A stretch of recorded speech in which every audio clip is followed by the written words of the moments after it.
In the wake of the horrific and racist attack at Tops on May 14th, many in the Western New York community have turned to their faith for hope and for guidance. Here to talk more about the role religion plays in dealing with tragedy is Father Paul Seil, chaplain of the Buffalo Fire Department. Father Paul, thank you so much for joining us. Thanks for having me today. So let me ask you what you've seen over this past week or so, whether it's at the memorial, any services or whatnot.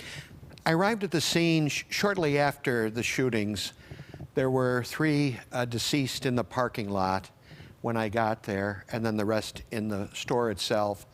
And it just has been kind of a continual pushing forward of different emotions, different observations, different memories in my own mind, as well as in the minds of the people who were first responders, even the funeral directors who made the removal of the deceased, who, suffer with the feelings of what they saw, but also a tremendous sense of faith. I think one of the things is that we're all, or anyone of faith is a person of a book.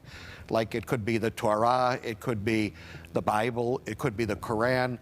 And we all kind of, and even if we're not religious, we have, there's the golden rule, and every religion kind of has that. Do unto others, have them do unto you.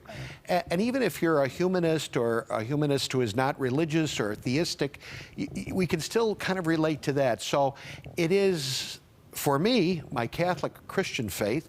For others, it is their faith. And for some, it is that humanity that unites us in spirit, that weaves us together as a people, Very good.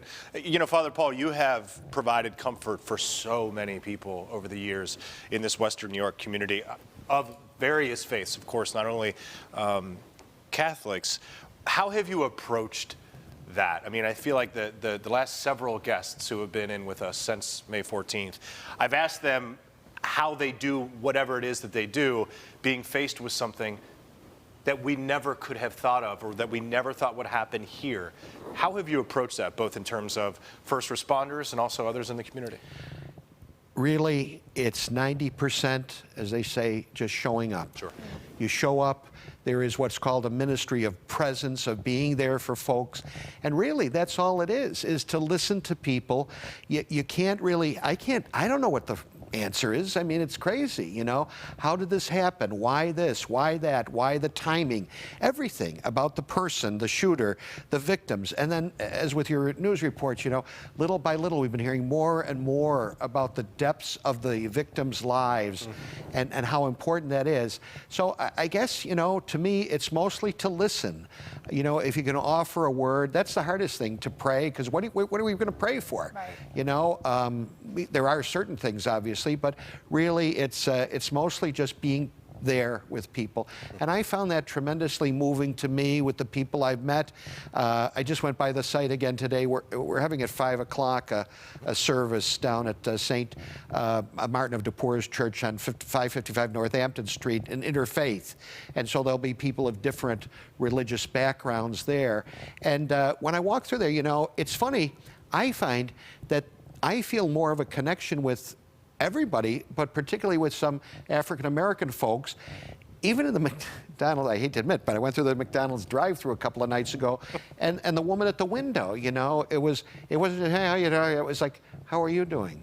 She asked me, I'm doing okay, how are you doing?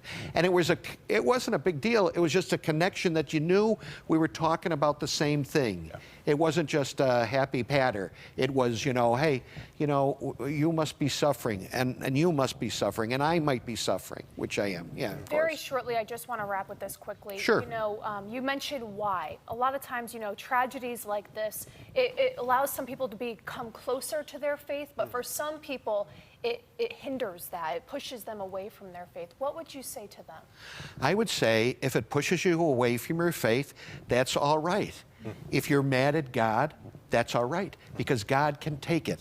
In my faith, and so I think that's the most important thing, to go with your feelings, but also be open to those who want to be present. And if you have someone like that who you're with, don't try to convince them that, oh, no, God has the plan and God knows what he's doing.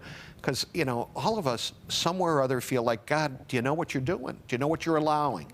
And then it comes back, I think, to us. As John Kennedy once said when I was a kid, on earth, God's work must truly be our own. And so we have to take the responsibility to work with one another as well. I agree. Father Paul Seil, you've done so much for this community, and you continue to. So thank you for what you do, and thank you for being here. Thanks to all the ministry. Thank you. Now, as Father Paul just mentioned, faith leaders are coming together to honor those who were shot at Tops. Bishop Michael Fisher is hosting an interfaith prayer service called Do Not Let Your Hearts Be Troubled. It's all happening at the St. Martin de Porres Church on Northampton Street in Buffalo. The service will include customs and traditions from many different faiths. During the service, candles will be lit to remember each victim. That all takes place at 5 o'clock.